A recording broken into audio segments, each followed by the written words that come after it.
Good afternoon. Hi, I'm State Senator Liz Krueger, and today I'm welcoming you to the second session in a row of my Senior Resource Fair virtual edition. Today we're going to be talking about having pets in the family.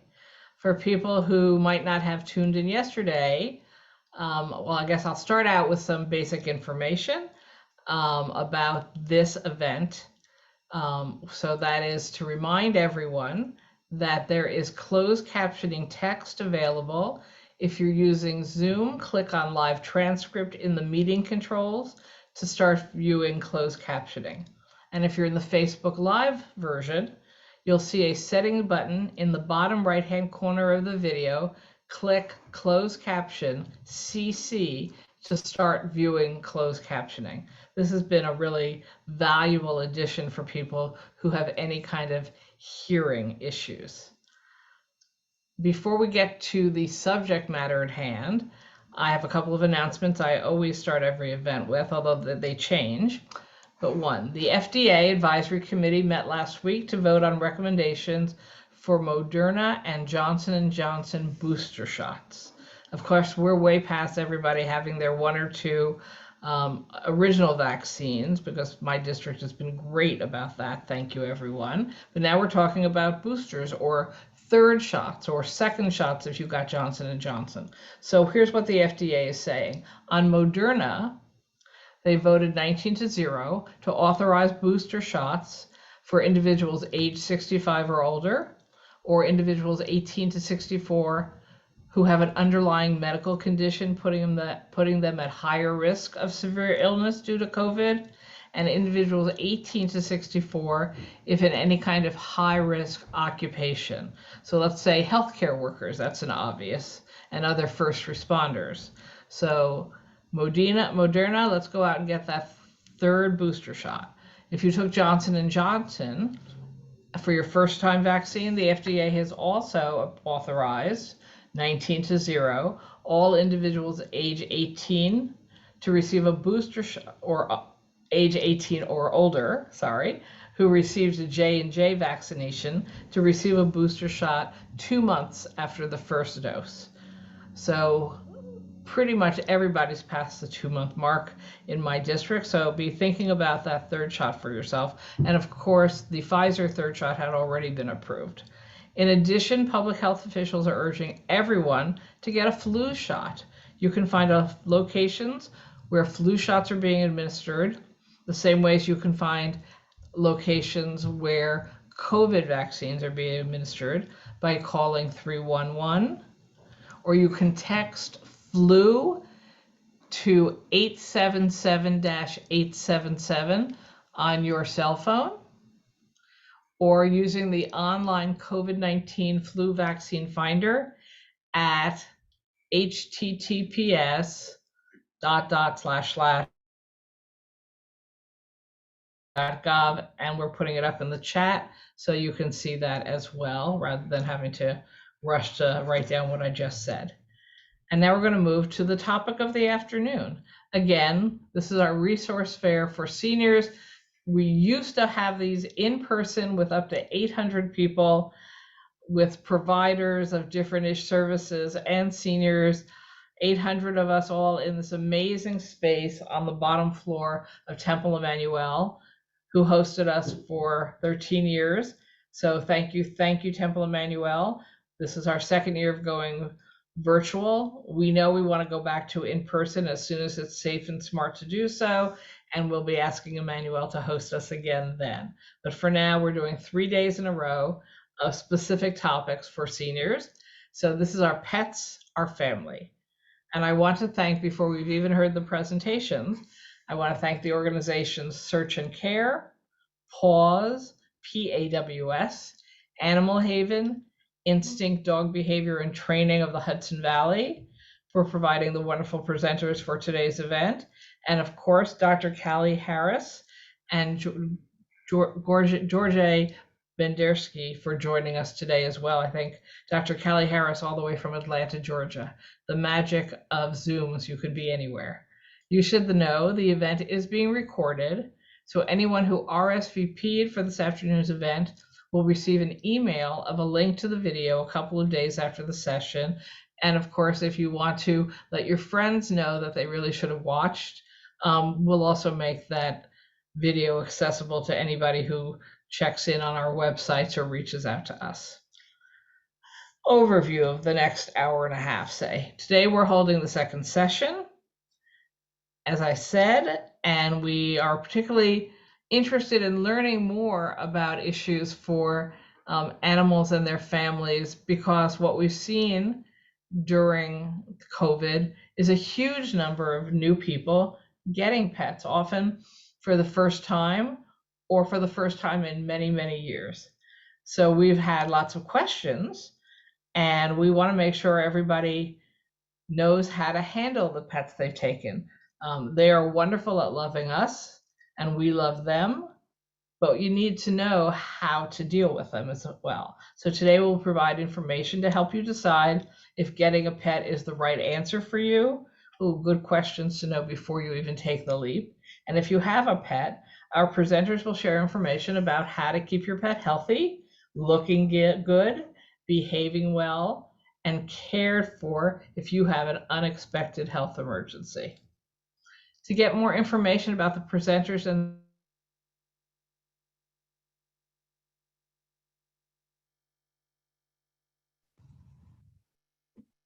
we seem to be having a little freezing problem. I have posted the link that I think Senator Krueger was referencing for the Senior Resource Fair in the chat. Thank you so much, Brad. Hopefully I will not continue to freeze. So I'm sorry. So information about all the presenters and their groups can be found at my webpage, lizkrueger.com. First, we're going to hear from Robin Strachan, who conducts outreach for Search and Care's pet program and is the volunteer coordinator for this wonderful agency. Robin has collaborated with my office to organize this event and will share the resources Search and Care provides to pet owners on our senior webpage. Then we will hear from Carrie Finch, who's the Deputy Director of Programs and Strategies at PAWS, PAWS. She will discuss the health benefits of pets. Following Carrie, we'll hear from Jenny Coffey, Director of Community Engagement at Animal Haven. Jenny will walk us through some of the economic realities of pet ownership. Then we will hear from Jorge Bendersky, who is a celebrity dog groomer. He will offer tips about how to make sure your pet is looking good and remains healthy. And next we will hear from Megan Coryat, who is the co-owner and general manager of Instinct Dog Behavior and Training, Hudson. I'm guessing Hudson County or the Hudson Valley. Megan will provide training tips and address separation anxiety your pet may experience. Our final speaker is Dr. Callie Harris, who will share tips on nutrition and give you information about when you need to take your pet to the veterinarian. So it's now my pleasure to introduce Robin Strachan. Hi, Robin. Hi, Liz. Thank you so much for having all of us today. And all of us here represent a group of people who all want to see owners age in place with your fur family, whether it be a cat, a dog, a ferret, a bird, a finch, a turtle, a rabbit, a ferret, etc. And one way we know to keep that bond is by advanced planning, to establish a pet proxy, an emergency contact specifically for your companion animal. It's also important to PetSmart's Preserving Families program, which has given 3 of the nonprofits on board today to help remove impediments that might interfere with your retaining your pet in times of healthcare crisis. And in addition to Search and Care, that includes Animal Haven and PAWS New York. And that's why we think it's so important for you to be taken step by step through the process of advanced planning for your dog, your cat, your fish, etc. And I'm about to share my screen with you.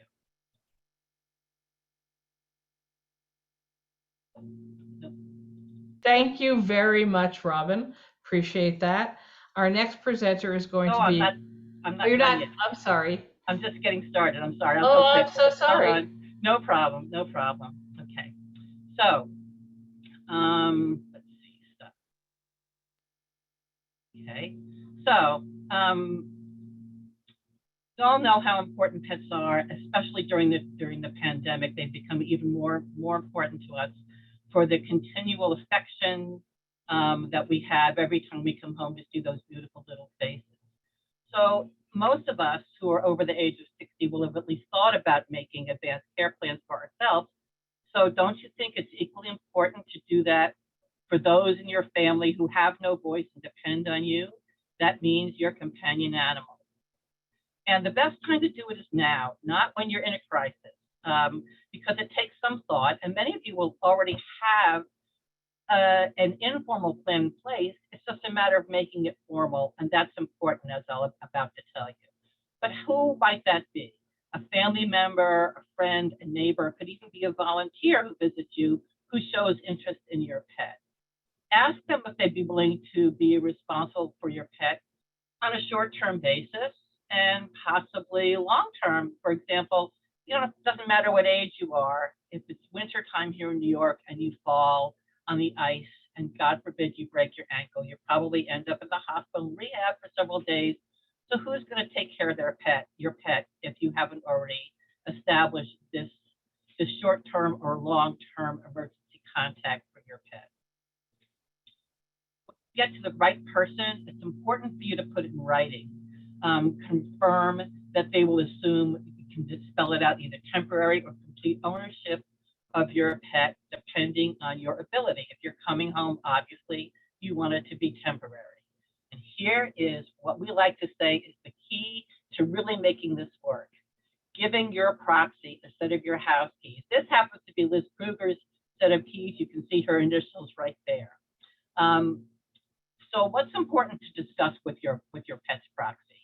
Well, make sure they know who the vet is that you use. If you have records of the dog's vaccinations, the dog or cat, whatever animal that may be, what are their favorite foods? Where do they like to sleep?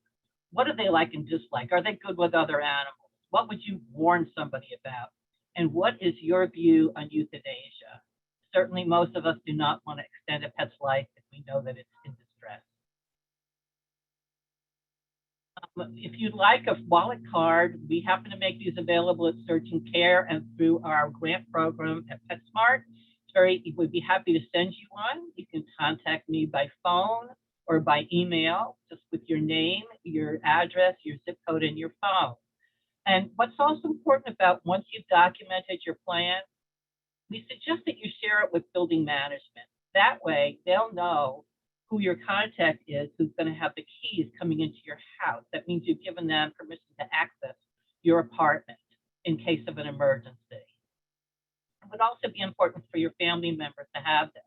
And for example, at social service agencies such as ours, we do keep this information in our database so that we know if one of our clients is hospitalized, we also know who can be responsible for that pet. Lastly, I just want to share with you a quote from one of my favorite comedians, Amy Sedaris, that sometimes losing a pet is more painful than losing a human because in the case of the pet, you are not pretending to love it. Thank you so much. Thank you very much, Robin. Seeing you had a picture of a rabbit, and I was joking about rabbits before we got online for everyone else to hear, because I actually saw someone walking a rabbit in my neighborhood on a leash, and I was wondering how well that was going to work out for everyone. So now we're going to be joined by Carrie Finch, LCSW, Deputy Director of Programs and Strategies at PAWS. Hi, Carrie.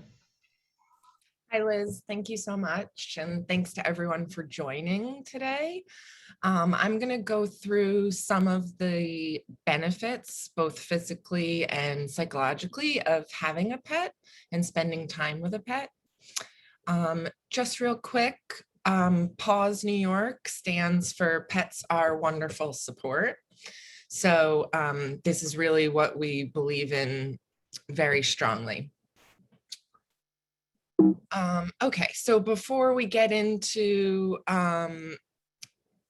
the benefits, I just wanted to go over a few definitions so that everybody knows what I'm talking about. The human-animal bond is that mutually beneficial relationship between people and animals.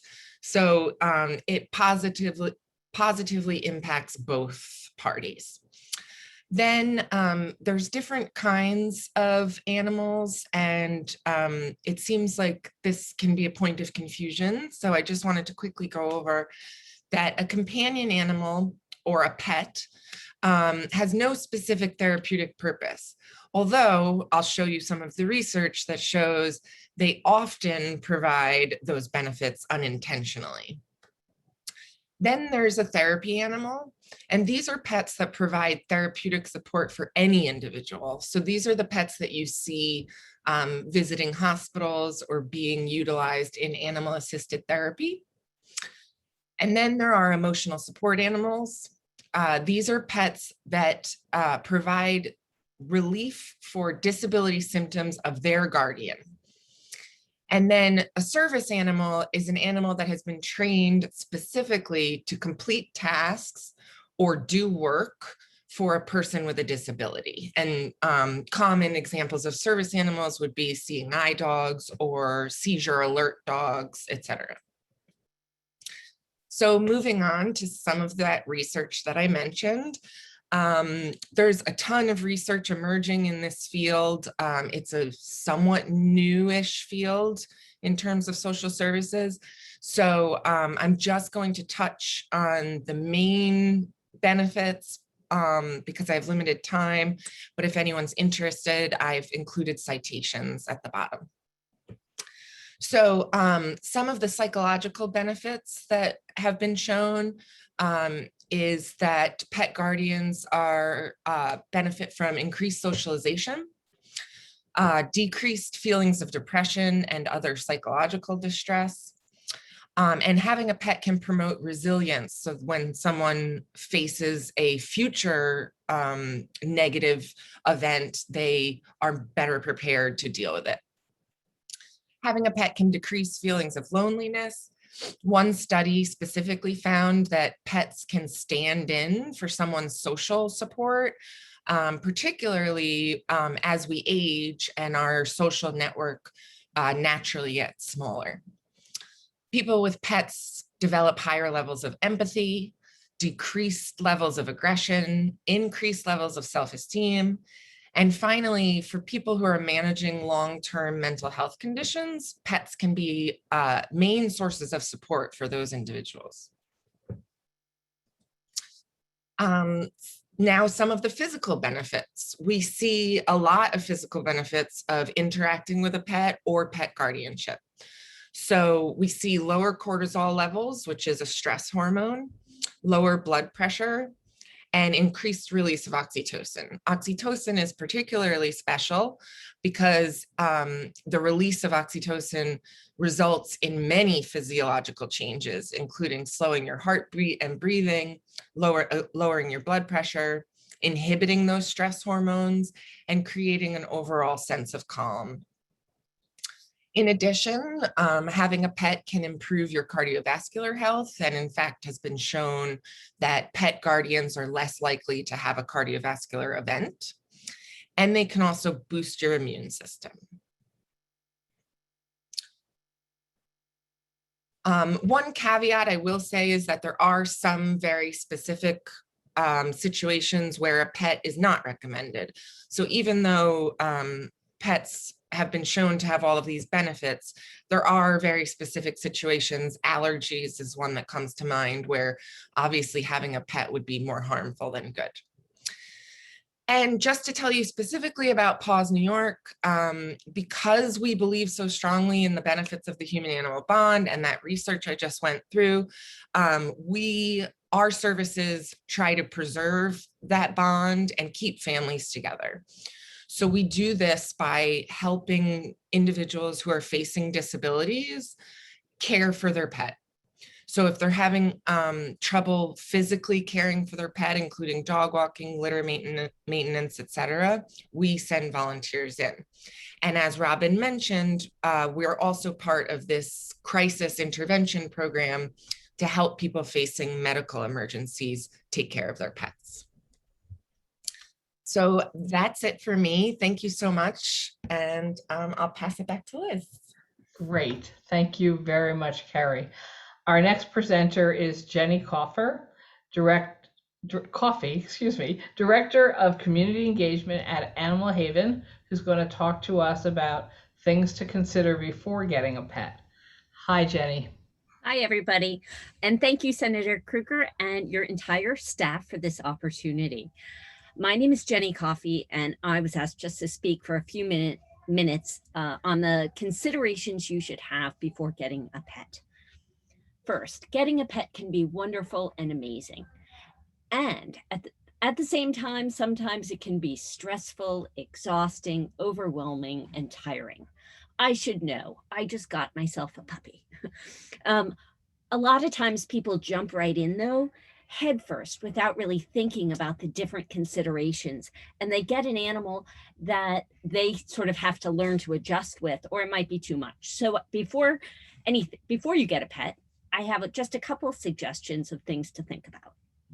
First, make adoption your first option. There are dozens of animal welfare organizations in the city that are helping to make matches, rescuing animals. There are small little rescue programs in each of the boroughs. And then there's also larger facilities like the city's animal care centers and other programs that offer pet adoption.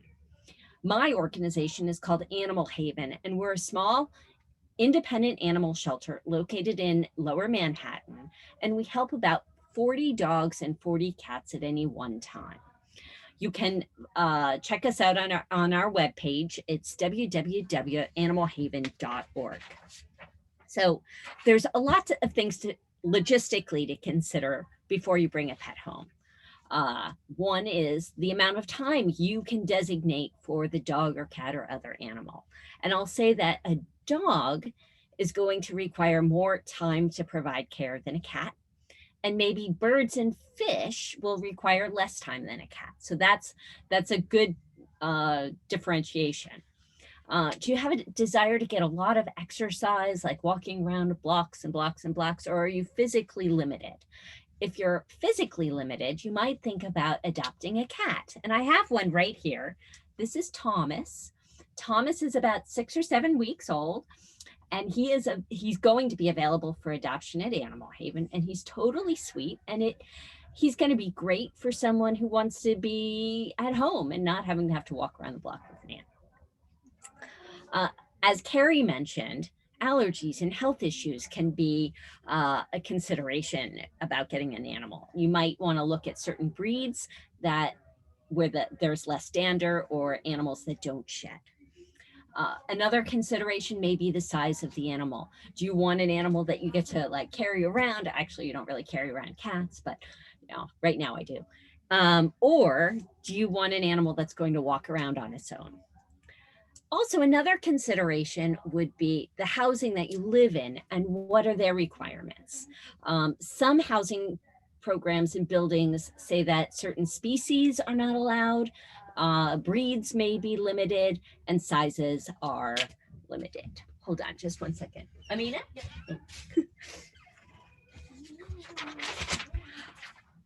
So the third consideration I would have is, what are the financial aspects of pet care?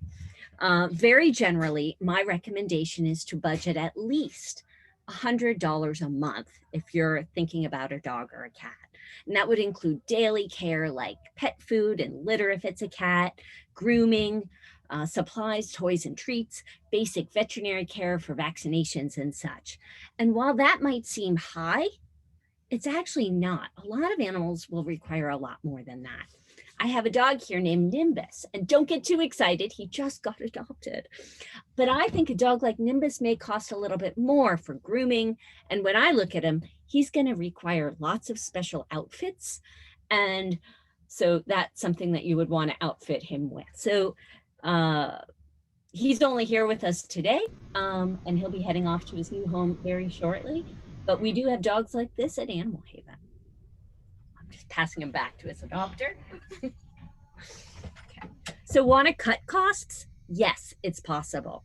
I'll let you know that I just read this important fact that if you have to bring your animal to a veterinary hospital because of an emergency, you can expect that emergency visit to cost as much as $1,000 and maybe even more. One way to address that and keep those costs lower would be pet insurance to address accidents and injuries and such. And that's a monthly cost. I'm looking into it for my new puppy, and it's about $35 a month. But you have to shop around for the right plan because not every plan provides the same services. You can also look to some of the low-cost veterinary clinics that help. New York Humane Society has a great one. Another consideration, as Robin mentioned, I won't go into it, is in case of emergency, make that pet plan. That's critical, especially now because emergencies pop up all the time. And finally, if you are considering becoming a pet guardian, commit to being a responsible one. And that means making sure your animal is spayed or neutered, follow all the laws. If you get a dog license and follow the leash laws. Commit to picking up the poop each and every time. You also want to connect with a veterinarian to be able to keep your pet happy and healthy. And then finally, I would say just be happy because you get to have a pet. And that's all I have. So thank you. Thank you very much, Jenny. And I will just reiterate for everyone, we live here in New York City. If you are walking your pet on the streets and they poop, please, please, please pick up the poop on behalf of all of us New Yorkers. All right, our next presenter is Jorge Bendersky, a celebrity pet groomer who's going to talk to us about pet hygiene. Hi, Jorge. Hi, Senator. So nice to meet you. I work on your district, so I keep an eye on the streets. And yes, it's not a poop fairy living in New York, so please, we need to pick up after our dogs because that is important. Not only important to keep the dogs clean, but to keep them healthy. So I'm introducing myself. I'm Jorge Bendersky. I'm a dog groomer, former judge with Dr. Callie on ABC's Pooch Perfect. And we love dogs and we love pretty and healthy dogs. So my tips for grooming is like, let's start with how we approach it. We don't approach grooming as a wrestling match. I always say grooming is like dancing a tango. You know, you have to move together with the pet, always trying to make it a waltz and not like a cha-cha-cha wrestling all over. And then, you know, one of the major benefits of grooming your own dog at home is early detection of most of the health issues. When we brush the dog or the cat properly, we have like a visual connection from nose to tail, and we can identify, you know, a ear infection. If we see that the ear of our dog or cat look like an angry man, all like that, that means that something is going on. You know, we can identify a rash, you know, a bite, an allergic reaction. And when we discover all these issues early, it's much, first is easier to take care of. We will take care of with only like one visit to the vet, and it's much cheaper and less painful for everybody. So early detection through grooming is fabulous. And you know, we need to think, grooming is the nature's biggest way of bonding. You know, mama monkey grooms baby monkey, mama lion grooms baby lion. And what they're doing, they're showing that they love them. They show it. We remember when we were kids that either our parents or our caretakers always will run their fingers through our hair to like make us relax and feel better. That is important with our dogs. So we need grooming. It has a very strong emotional part of the development of the bonding between humans and dogs. So, you know, brushing is not only about making the dogs pretty, it's about connecting with your pet. You know, some of the tips, easy tips that I always give is have all your tools together. Before you go into wash, mostly your dogs, cats, don't like it that much. But before you go to groom your pet, have all the tools together, from shampoo, conditioner, ear cleaner, little washcloth, little brush for the paws, a towel, everything together next to the area where you're going to groom your pet. That way, you don't have to leave the room. Leaving pets unattended during grooming is one of the main reasons why accidents happen. And having a dog full of shampoo running around the house, it can make a very fun internet video, but honestly, it can be very dangerous, on their health. They can, twist their leg, it's just not a great thing. So keep all your tools next to the tub or the sink where you're gonna wash the dog. When you start washing your dog or cat, it's always important that we start from the dirtier areas and we leave the head to the end. Why is that? First, because if we start with the paws and the butts, and by the time we finish, the shampoo had more time to sit on the skin and really get it clean. Another benefit of it is that when the last part of our pet that we put shampoo should be the head, and it should be the first area that we rinse. That way, we will prevent shampoo from dripping into their eyes and ears.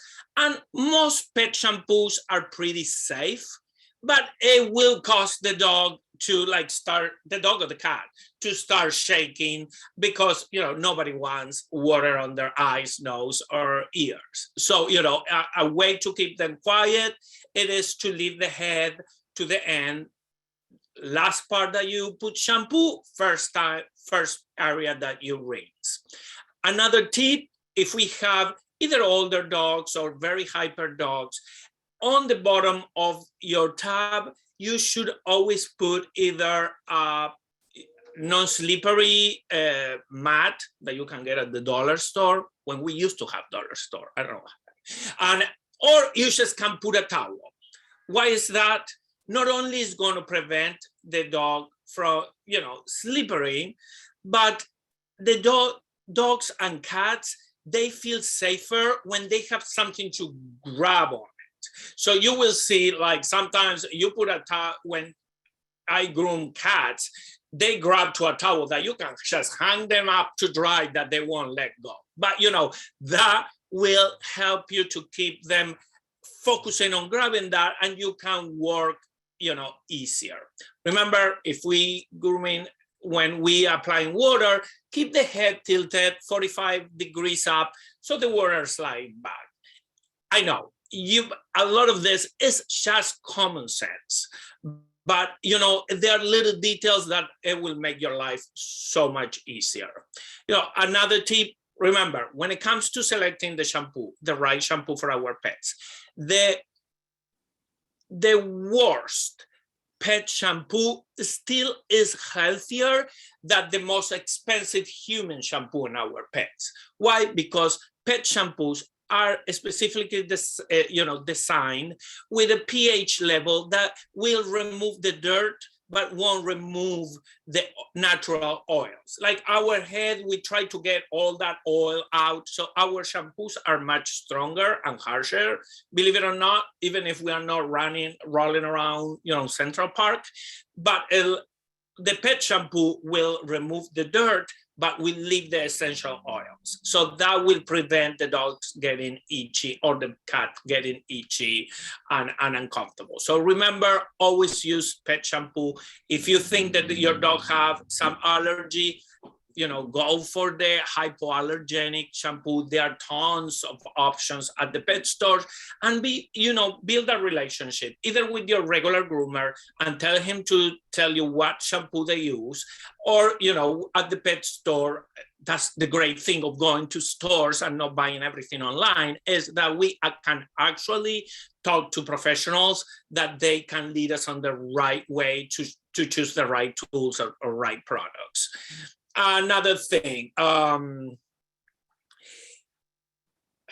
The burrito wrap. After we wash the dog, it's important that we wrap them, the dog or a cat. I keep forgetting. I haven't groomed a cat in so long. And it's wrap the dog with a towel. That will serve three purposes. First, is the safest way to transfer the dog from the tub of the sink to the area where you're going to be drying them. And so they won't be slippery.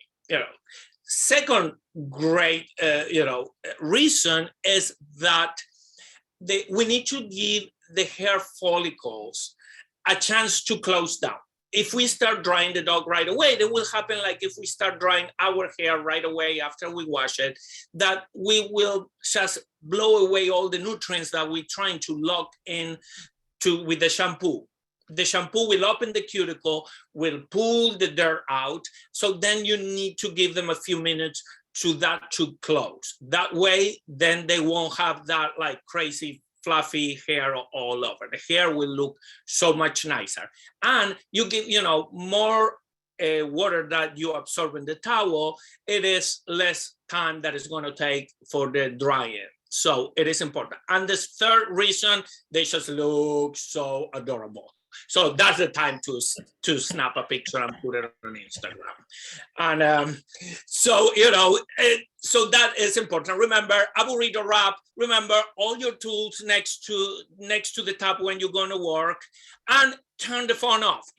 Take a picture before and after. But when we're working with a dog, it's that time to connect with them, to get a good, the work done properly. And do I'm already ready to go? Almost ready to go. Another important, always remember, go to the stores and talk to people. They love to talk. Most people that work on pet salons or pet stores, they love animals and they love to talk to you. So get the information there. Thank you, Senator Krueger, for inviting me. Thank you, Search and Care, for always having me present.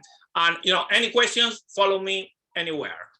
Thank you. Thank you so much. And I hate to cut you off because it was so valuable. And I'll add a fourth item for why you put the towel on the dog, so that when they decide to shake themselves all over, you're not spreading the water across 3 rooms. So if you haven't tried what the shampoo tastes like, you have never washed a dog. So that's part of the deal. Fine, part of the deal.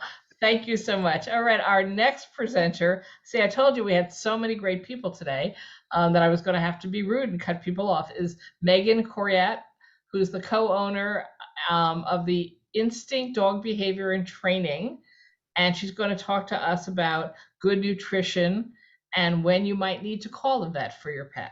Hi, Megan. Hi, I'm actually going to be speaking about separation anxiety today, and I will leave. Oh, sorry. I jumped ahead. You're right. No you're problem. right. That was Callie Harris's presentation. I'm so sorry. Okay. Yes. Training tips and separation anxiety. Excellent. Great. And I am sharing my PowerPoint. Good. All right. So yes, I'm Megan Coriat, and I'm a dog trainer, and I'm the co-owner of Instinct Dog Behavior and Training in Hudson Valley. And I am so pleased to be here today. Thank you so much, Senator Krueger, for this opportunity, and to my fellow panelists for sharing your knowledge. I want you to know that well, today I'm going to talk about separation anxiety and sort of give you guys a little start on some information. Separation anxiety is so common. So if you have a dog who is suffering from separation anxiety, I want you to know that you are not alone. I also want you to know that it is not your fault. Separation anxiety is very common. There's a statistic saying as many as 29% of dogs under veterinary care have separation anxiety. And the causes of it, it's not something you did, it's complicated. There are environmental, genetic, learning history, so many factors can come into play that are not things that you did or that you did wrong. Even though you're not causing your dog's separation anxiety, you do lead the path forward for your dog. And so today I want you to understand some of the ways that you could move forward. Though I make no promises of solving separation anxiety in a 5-minute presentation. It is a complicated problem. if you are living with a dog with separation anxiety, you know that it is so hard, and my heart goes out to you. The welfare of your dog is impacted because they are feeling stressed out and unhappy every time you leave the house. Sometimes the separation anxiety can cause the bond between the human and the dog to fray a little bit because it is so frustrating, and it is hard for you to give up what you would like to do because of a problem that your dog is experiencing.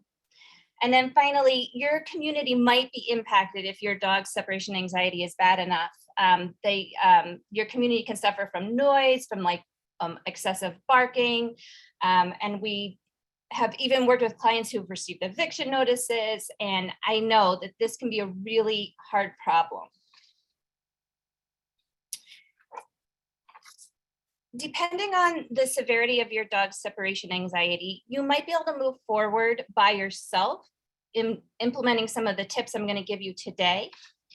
But it's also possible that if it's very severe, you're going to need help from a certified canine behaviorist or a veterinary behaviorist to help you with your problem. Regardless, whether you're going it alone or you're getting professional help, there's a few baseline requirements, and these are exercise, enrichment, and daily structure. Your dog should be getting 15 to 30 minutes of exercise each day. It doesn't always have to be a walk. If you're not able to walk your dog, there's a lot of other ways to get exercise, whether it's playing with a flirt pole or playing fetch or setting up an indoor obstacle course. There are lots of things that you can do for your dog that aren't just walking. The next part of your baseline requirements is enrichment. So that's not just moving your dog's body, but allowing your dog to use their mind. And you want to make sure that your dog is getting 15 to 30 minutes a day of, we call them like food puzzles, Kong toys, nose work, training. Any little training that you do with your dog can be enrichment because it's really good for their mind. You can also just try to make their mealtime a little bit more exciting by having them work for their food. Your final baseline requirement for helping your dog through separation anxiety is going to be a daily structure. Your dog really shouldn't be home alone for more than 3 or 4 hours at a time. So if you're away from your house 6 to 10 hours a day, we're going to have to figure out a way to make a structural change in your dog's life. Sometimes that means hiring a dog walker, sometimes it's daycare, sometimes you could get a friend who works from home to keep your dog with them for the day. Whatever the case may be, there's usually a number of solutions if we think creatively and outside the box, but we don't want to leave our dogs home alone for 10 hours a day. That will not help them with their separation anxiety. I have a few quick tips for you guys that you can try right now and starting today. You can try whether your case is mild or severe. The first one is having a departure routine. And the steps of this departure routine are getting ready early, having a plan for where your dog will stay while you're gone, and then counter conditioning the experience. That means making them feel good about your leaving.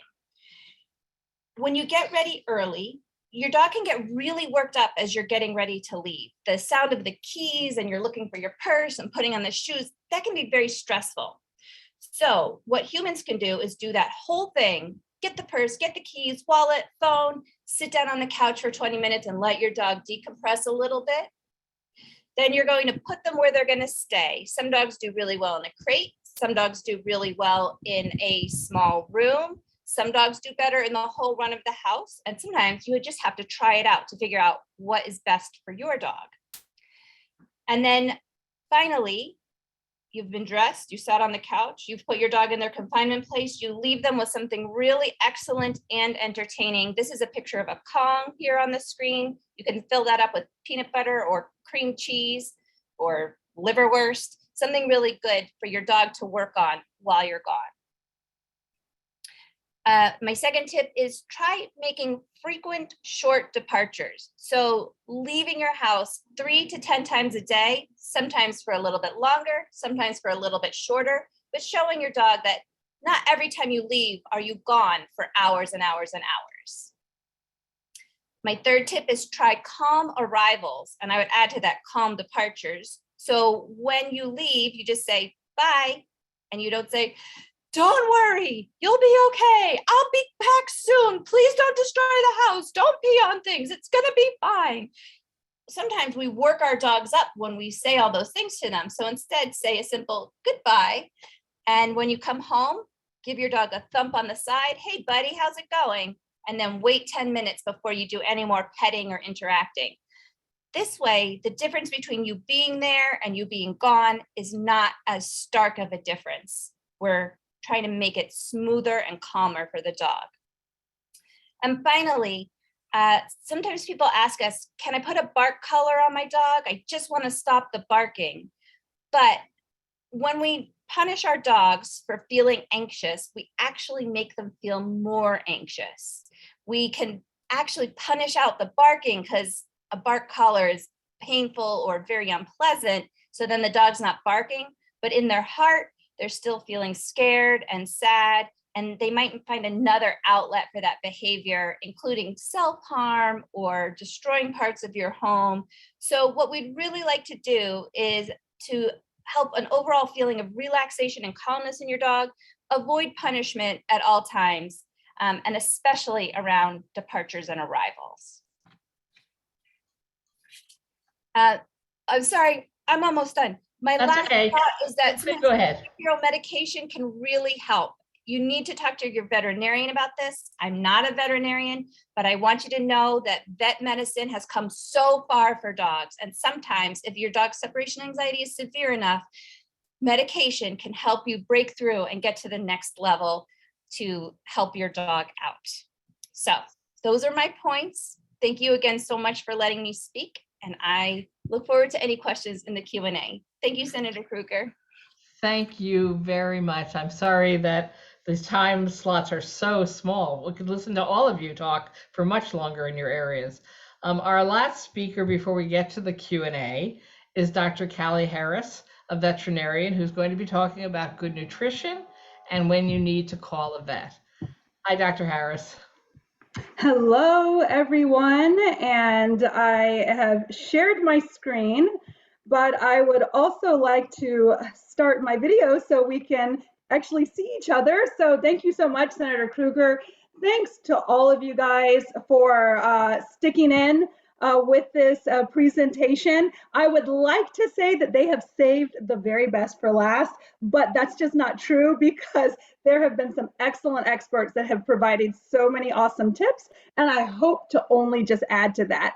So as an introduction, my name is Dr. Callie Harris, and I'm going to take you guys through a very fast Pet Care Crash Course 101. I want you guys to have at least a little bit more information on how we can keep continuing to keep our pets happy, healthy, and safe.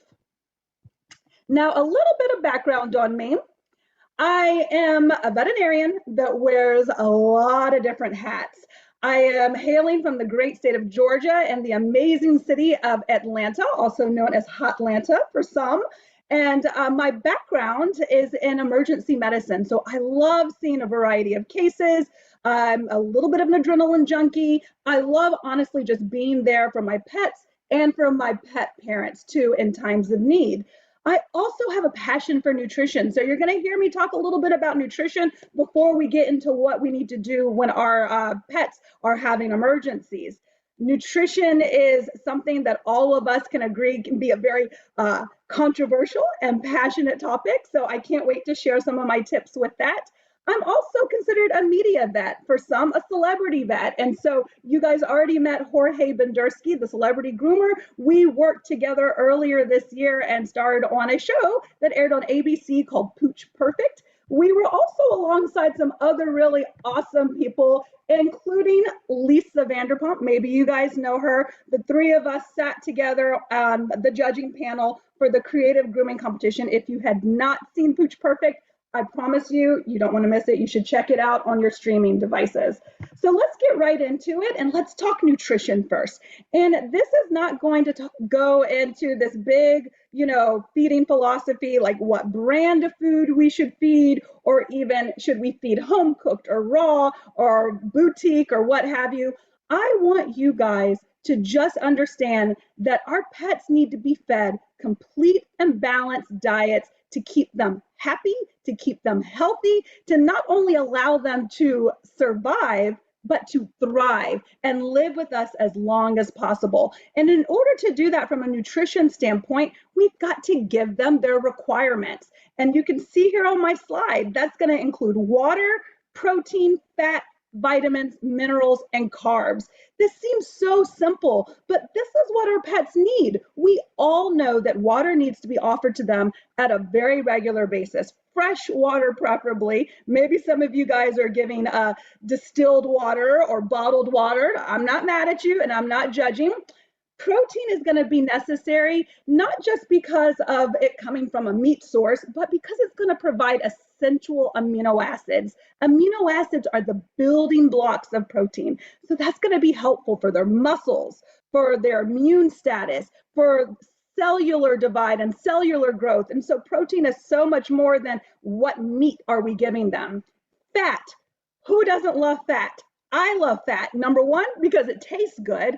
But number two, it provides our pets energy, and it's a great source of essential fatty acids. What I mean by essential fatty acids, think about what's going to be helpful for the skin, for the coat. Jorge gave you guys some amazing grooming tips, but let's also think about trying to beautify them from the inside out. And so essential amino acids are going to play a big integral role in that. Also think omega-3 fatty acids for the joints, especially our larger dogs. As they get older, they're going to need that support. Vitamins, minerals, carbohydrates, that's another great source of energy and also a great source of fiber. Pets are just like us. They need fiber to keep a happy, healthy, non-boisterous gastrointestinal system. Now, some nutrition basics for you guys.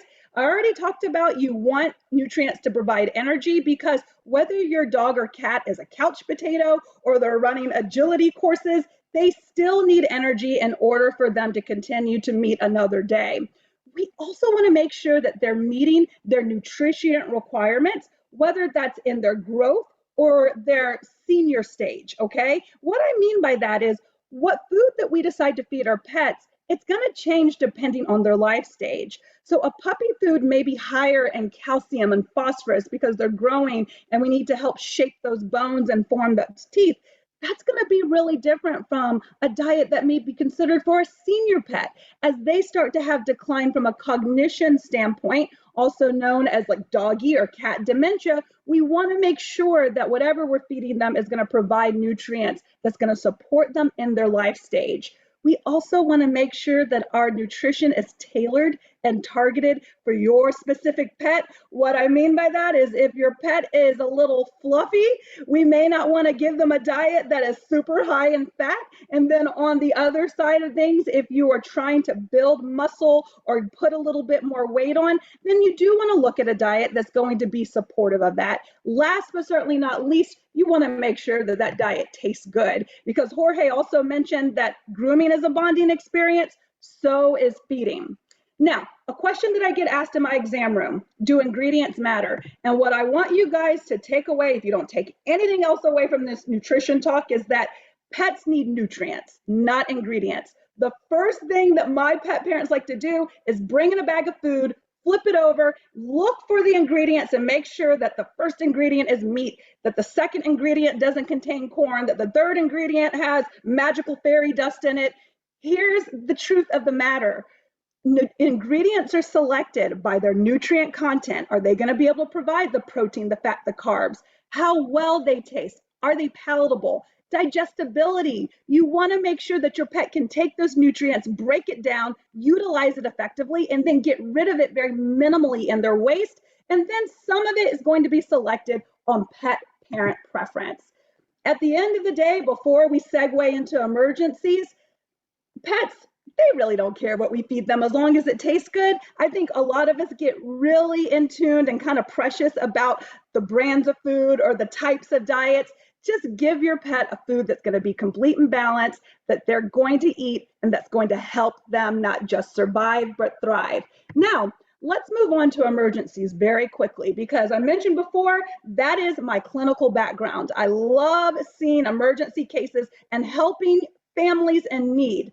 When do you need to come see me as the emergency vet? You can read right here, but the first thing I'm going to tell you, be calm, but act fast. So if you have a patient or have a pet, excuse me, that's going to become my patient for either protracted vomiting and diarrhea, I'm not talking about maybe a one-time deal, maybe they ate grass and vomited, but I'm talking about they're continuing to vomit even when you put some water in front of them or take the food up, then you need to think about calling me or coming to see me or your local veterinarian. Any type of trauma. And that could be something as simple as they got a little bit of a lesion or a laceration and they're bleeding, or maybe, heaven forbid, they got hit by a bike, because I understand most of you guys are in New York City. Down here in the South, it's going to be mostly hit by cars. What if they lose consciousness or they collapse? That is absolutely a reason for you to phone a friend, create a buddy system, find somebody that's going to help you load your pet up to come see the emergency vet. If they're having difficulty breathing, if they start having seizures, if you notice that they have a bloated or big abdomen, these are all reasons to get them to either your local vet, preferably an emergency vet, who is going to be equipped to handle these types of cases. Also, too, we all know that pets can be very naughty. So if they eat something that they're not supposed to eat, or if you notice that they're chewing on those Kongs or those toys that we've talked about or that some of the trainers talked about earlier, and they're getting a little bit too overzealous with it and they swallow it, that's another reason to come see me. Last but certainly not least, anytime you are concerned, just call your vet, establish that relationship, make sure that you know where your local emergency veterinarian resides, also your regular daytime vet. So in summary, my name is Dr. Callie Harris. Thank you so much for joining me today. Thank you, Senator Krueger, for giving me the space and this opportunity. If any of you guys are savvy on Instagram and you want to stay connected, please follow me at Dr. Callie H. You can also pull out your phone, use your QR reader, just take a moment. If you snap a picture of that, it'll take you right to my picture. But thank you so much for joining us. Thank you very much, Dr. Harris. So before we were joking that New York and Atlanta were the same but different, was that a picture of a baby kangaroo you were with? We don't have kangaroo cats up here. I'm just saying. So I wish that I have worked in the down under, but I haven't. That was actually a fawn. And a funny story, Senator, we have something called fawn napping that takes place, and fawns are baby deer, okay? Okay. So people think that they're doing Bambi a great service by going out in the woods. We have a lot of woods down here in the South, and they might see Bambi by him or herself, and they bring him into the vet. What they don't realize is that Bambi is just waiting for her mom to come back from whatever her mom is doing, and now they have completely fawn napped or kidnapped poor Bambi. So that was a kidnapped deer that we returned back to its natural habitat. Thank you. So for most of the watchers, if you're here in Manhattan, if you do see a baby fawn, probably you do need to call someone, because we don't have baby fawns waiting for their moms on our streets too often.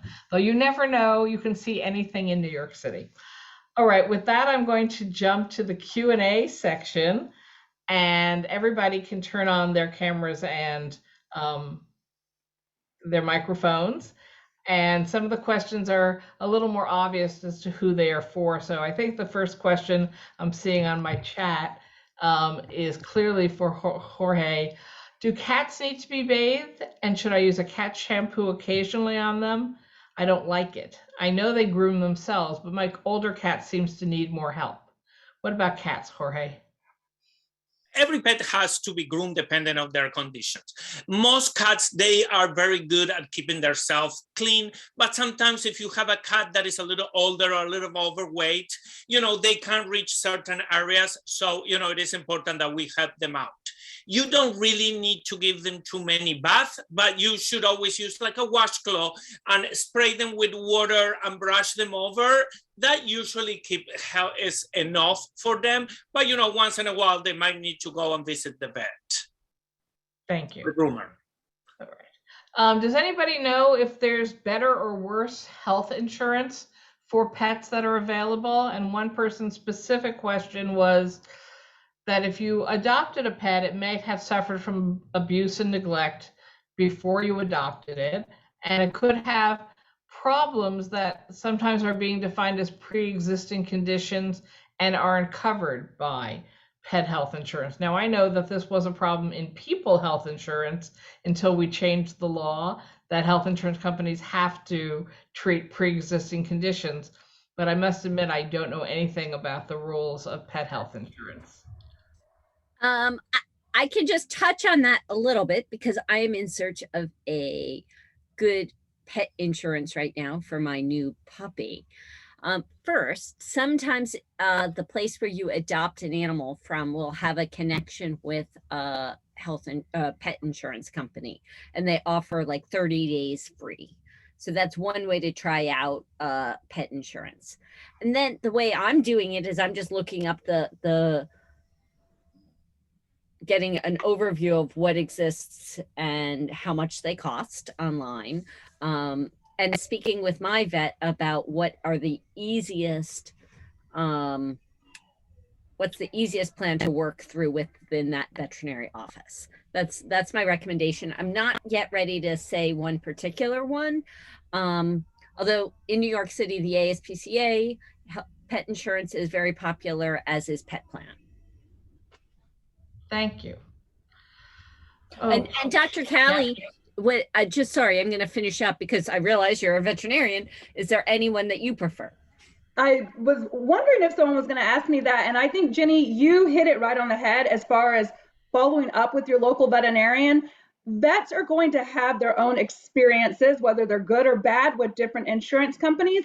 Probably my best recommendation, because I don't want to endorse anybody specifically, but probably the ones that I appreciate the most are the ones that are affiliated already with animals. So you already talked about ASPCA. That's a good one. But also those who are listening, you can check in with your own insurance, like nationwide. If you already have insurance in place, they may have a plan that will include pets as well. Thank you. Okay, this might be a question for Megan about aggressive but loving pets. How do you handle them? Yeah, my first bit of advice is don't just go to a webinar. As important as this forum is, if you have a dog with aggression, you should speak to a certified trainer. And if you're having trouble looking for one, you can check out the Association of Professional Dog Trainers, APDT. I can put their information in the chat, and also the Certification Council for Professional Dog Trainers, CCPDT. And they have lists of dog trainers that don't use force with dogs, that are positive reinforcement dog trainers. And they do it by region. You can put in your zip code and find someone really close to you. So that's my first piece of advice. And my second piece of advice is find a positive reinforcement trainer, because often when we use forceful methods with dogs, we sometimes get more aggression. So if you're frustrated with your dog, take a deep breath, give them some space, give yourself some space, and then I would recommend working with a certified trainer on that. Thank you. Does anybody else have anything else they want to add on that one? Okay, we'll go to the next one. So we know that there are an assorted number of places here in New York City where you can go to, adopt a pet. But what if you have problems with the cost of veterinarian bills? Are there any kinds of subsidies available? I know that I think Jenny's presentation was assume $100 a month as a cost for a pet, and I think that's a very conservative amount. So is anybody offering financial help to seniors who really want to have pets and love them, but find the additional cost just too much to put into their budgets?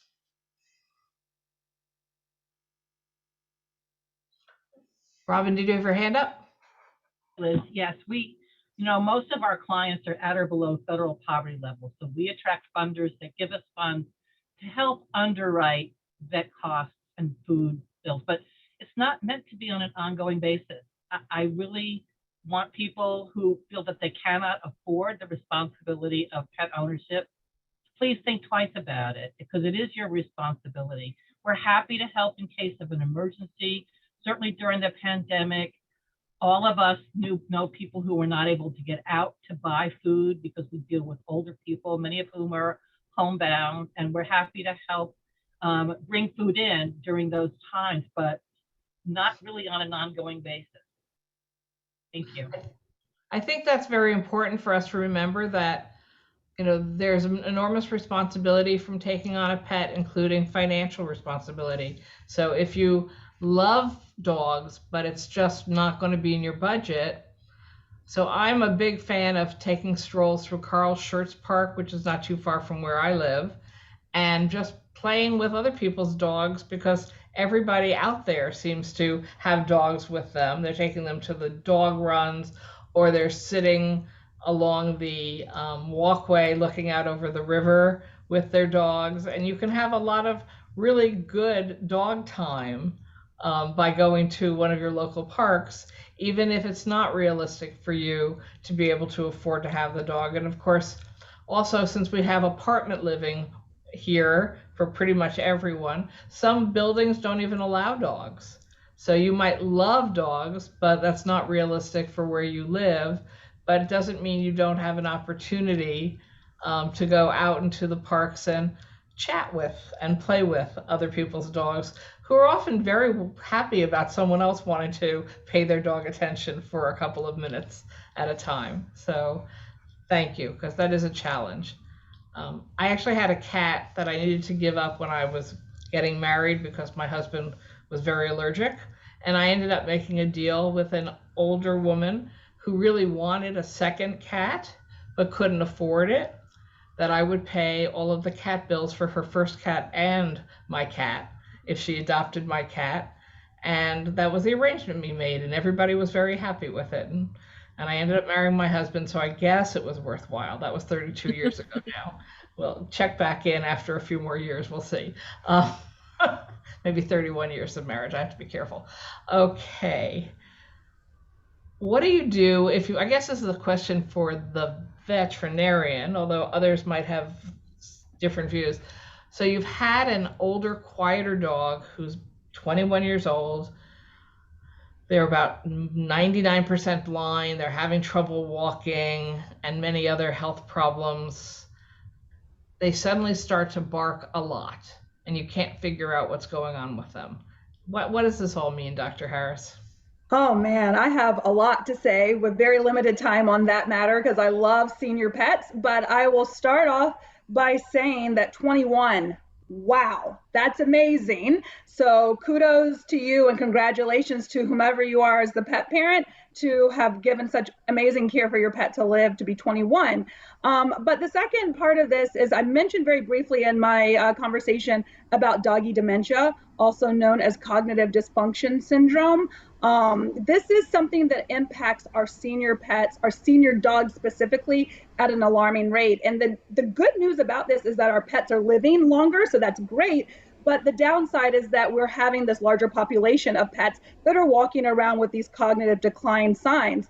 That inappropriate vocalization, in my opinion, without doing a physical exam on your pet, falls under the category of it potentially being doggy dementia. And so I would encourage you to reach out to your local veterinarian and to discuss with them about ways to help manage through that potential symptom.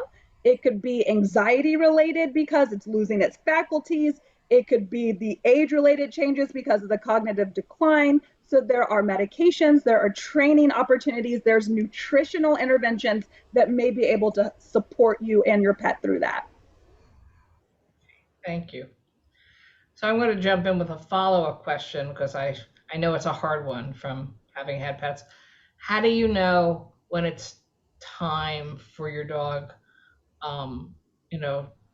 to be helped to pass because they are so sick and seem to be in so much pain? And I know that's an enormous struggle for so many of us, whether it's a family member near and dear to us who is human or a family member who is near and dear to us as a pet. How do you know when it's that time? So I bet you all of the experts on this call could probably weigh in with their own opinions with this, because all of us work with animals and see them at different stages of their life. And so where I will start, and I would love for some of you guys to also give kind of your opinion too, but where I start in my exam room is I encourage my clients or my pet parents to create a list. To create a list of all the things that their pet enjoys doing. And then in that second list, I want them to write, out of all the things that that pet enjoys doing, I want them to write what they're still doing in this present day when we're trying to have this quality of life assessment. If that number or that, amount of enjoyable items are beyond, half or less than half of what was on that initial list, then I think it's time for us to have a serious conversation. We love our pets, and everything that I do is to try and keep pets and people together, right? But it's not just about living with them, it's living with them happily and making sure that your pet is not suffering. And so the most amazing thing that we can ever do for our pets, what I can do for my patients, is to help them transition to the next part of their journey without any pain, and where they can come out of here with some dignity. And so it's such a tough one. And I've been on the other side of the table losing my own pets. So it never gets easier, but make that list, check it twice, talk to your veterinarian. But anybody else have any thoughts on that? I just wanted to add, that's exactly what I was going to say, but there is a specific tool called the scale, and it's 5 H's and 2 M's, and you can find it online. And it talks about hunger, mobility, enjoyment, etc. And if you have trouble making your own list, it can be a helpful tool to go through when you are considering end of life care. And it can sort of direct you and your veterinarian speaking together. That's great. Thank you both. So somebody fed in a great idea. Please make sure to let people know they're fostering options rather than long-term ownership opportunities here in New York City for people who are mobile enough to volunteer at local animal shelters and rescues. So that can give them a fix of spending their time with animals and pets without their having to take on the expense or commitment of ownership. And so thank you, whoever brought that to our attention, because what a great idea. If you want to have time with animals and love them, I am sure that the shelters and rescues are always looking for new volunteers who can help in a variety of ways and be with the animals. So what a great idea for those who can't take on the full responsibility or the cost, or maybe live in one of those buildings that says you can't bring a puppy home with you here. So thank you. I just want to quickly plug PAWS. We're not a shelter or rescue, but all of our services are provided by volunteers. And I would say 99% of our volunteers come to us just like that. They say, I love dogs, I love cats, I love ferrets, birds, but I can't have my own for a variety of reasons. And this allows them to get that furry fix. That's great. And since you said birds, Carrie, we do have a question about how to find an avian vet in Manhattan. I don't know that vets list by their patients. And Callie's in Atlanta, so she's too far to take your bird. I would love to take your bird, but I will say too, if you Google exotic vets or, practices that see exotics, that's typically a great place to start. Also to any of the universities. So I know you guys have Cornell up there, that's hopefully not too far away. Also there's Long Island. There's a new vet school in Long Island. So typically at your teaching universities, they will see exotics. But if you just start by, looking for an exotic veterinarian, that's a great place to go. Excellent. Thank you. It's a longer story, so never mind. But once I was driving through the South Bronx and ran into a peacock. And I thought, there is no way this peacock is supposed to be on the streets of the South Bronx. Well, wasn't sure what to do, but I opened the door and the bird got in, and I drove it to the Bronx Zoo because I figured there must be a specialist on birds there. And they said, okay, we'll take the peacock and deal with it. And I was like, thank you. I never heard anything else out, but I just knew the South Bronx and the peacock were not destined for each other. I know, Robin, you're thinking, this woman is crazy. How does she get into these situations? I do all the time. Going back to serious questions for us. Anybody know about programs for working with an Alzheimer's stage 1 patients and their ability to continue to care for their pets or even take on a pet? No. I mean, I would say that we have quite a few clients with cognitive functioning issues. And it really is case by case, depending on how well that person is aging at home. But we do have clients with dementia or early stages of Alzheimer's, and we're able to set up volunteers to help them stay on top of pet care, depending on again the stage. Another thing I would mention is therapy animal visits for someone who maybe can't have their own pet. There are a couple organizations within New York City, the Good Dog Foundation and Pet Partners. Pet Partners is national. And they can arrange for therapy animal visits for someone, particularly a patient with cognitive issues.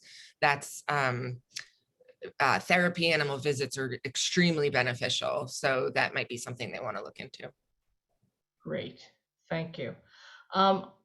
We're being asked, is there any program for people who want to volunteer to help the elderly with their cats specifically? Is that part of Search and Care's program, Robin? Well, yes, we would be happy to help you, but the best place you could go is PAWS New York. That is exactly what they focus on. That is their mission. So thank you so much for asking that question. It's a perfect one for Callie. Callie. Yeah, yes, thank you, Brad. He just put our website in the chat, but yeah, that's, I mean, essentially our mission is to help older folks or anyone facing a disability keep their pet at home and take care of them. So we have plenty of older adults with cats that need more volunteers. So attend one of our volunteer training sessions and join us. Great, thank you.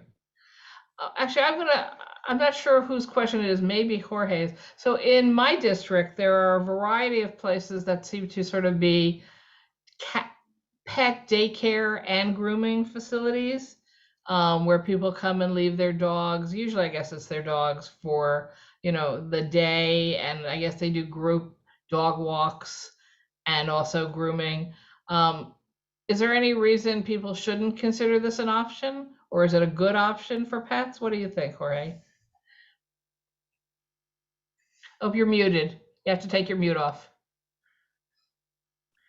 I worked for a very long time and different dog spas around the city. And I think they're a great option to let dogs play and socialize. Obviously, it's not for every dog. If you have a dog that is shy and, you know, they don't like to be around strangers, so maybe that's not the best option. But there are some dogs that they just love to socialize. So it's like going to school. They love daycare. Sometimes, you know, most of them, they offer grooming services. And, you know, for cats, they are just for boarding if you're going away. I don't think that, I have never met a cat that likes to go anywhere but home. But for dogs, it's definitely an option, but it's a one-on-one cases. You know, the dog has to love to socialize. Right. So. And Megan, when you were talking before about the, you know, anxiety level of some dogs being left alone all the time, is this model a healthy model for dogs who really just seem to need to be with somebody? Yeah, it depends on the dog. So if the dog is going to find it very hard to be around other dogs, then it's not a good option. But for a dog who loves other dogs, or even a dog who is okay with other dogs but loves being around people, daycare can be a really good option. I always tell people, when you choose out a daycare, ask them, what happens to my dog if they do something naughty? So the answer to that question will be the most telling answer. Hopefully there's no squirting bottles, there's no shaking cans of pennies, there's no yelling. And for dogs that need to be with someone, no isolation. Great. And if your dog does feel alone all the time, is a good answer to get another dog, or how do you decide before you've made the commitment to take a second dog? It always depends. So I always say 2 times the dogs, 3 times the work. So when you bring a new family member into your house, whether it's having a baby or getting another cat or getting another dog, there's an exponential number of relationships being created. So sometimes it's perfect and it works out great, and that's what we all hope for. But sometimes if the dogs then don't get along, you've made a lot of work for yourself, because now you have these 2 dogs and you have to have a separation plan, and you have to work on their issues with each other and their issues with you. So I often say this, it depends. Right. I just want to make very Yes. quick that Yes. a lot of daycare places, they offer socializing classes where you don't need to leave your dog. Like I know Animal Heaven used to have forever, like playing groups. So sometimes it's a great option. You know, when the winter comes up, you don't want to be outside. So a lot of places offer options where your dog can play with you and other dogs supervised. So that's good. And to add to that, because everyone has given so many awesome tips, like as far as environmental enrichment and behavior training, but Megan touched on this towards the end of her presentation. At the very end of the day, if these tips aren't working, or even if you need a layering approach, medications can also be your friend.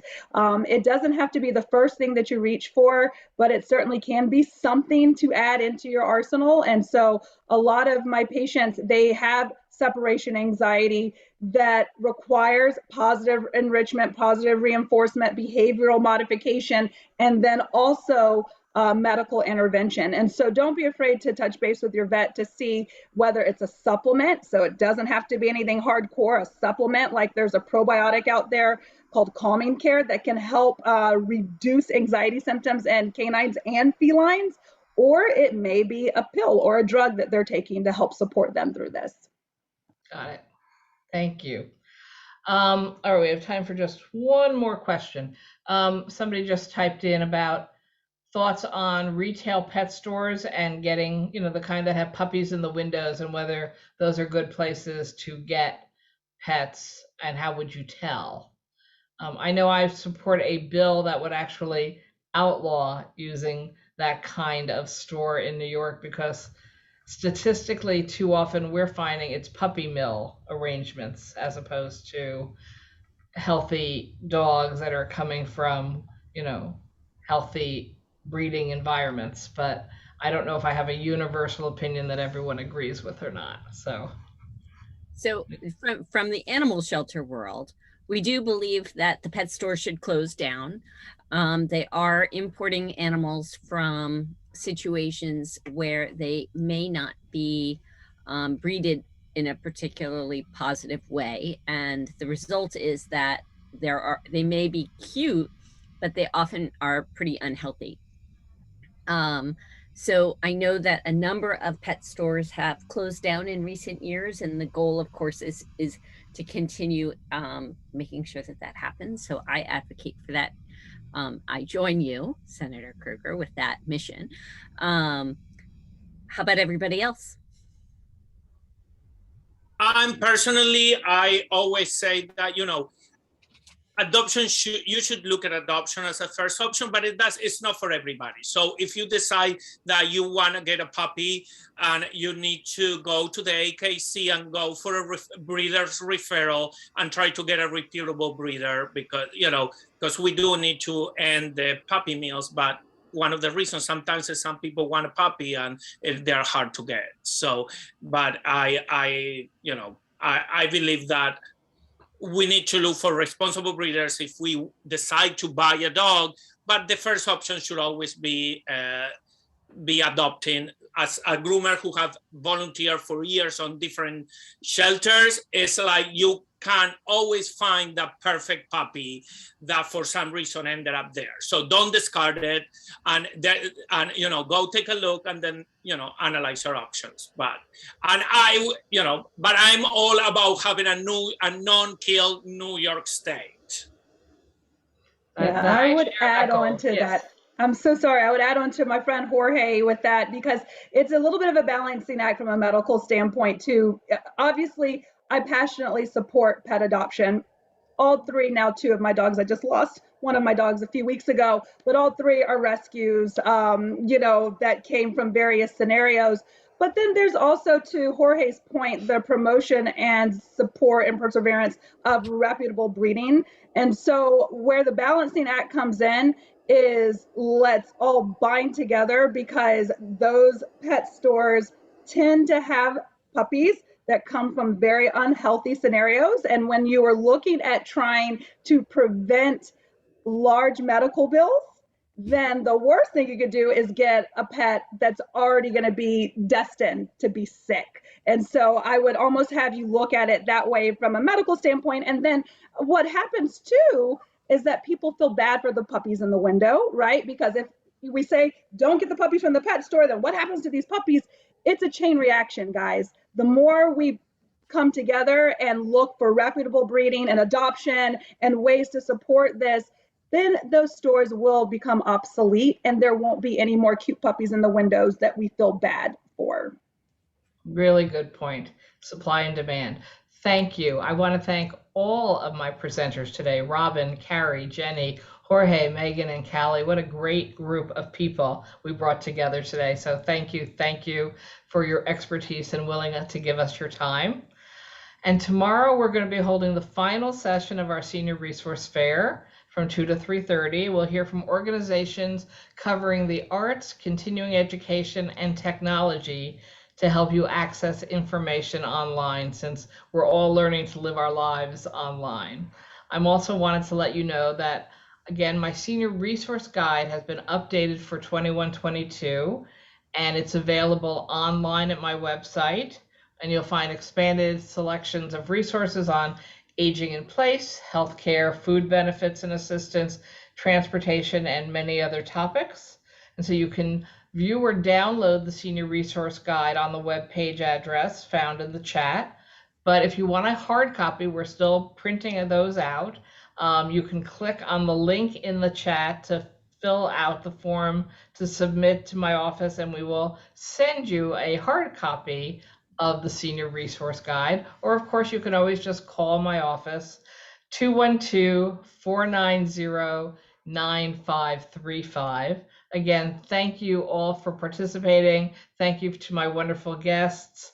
And I hope that you all can take joy from the pets that you have or might get or might volunteer to help, or just strolling through one of our parks. So thank you again, everyone. Take care.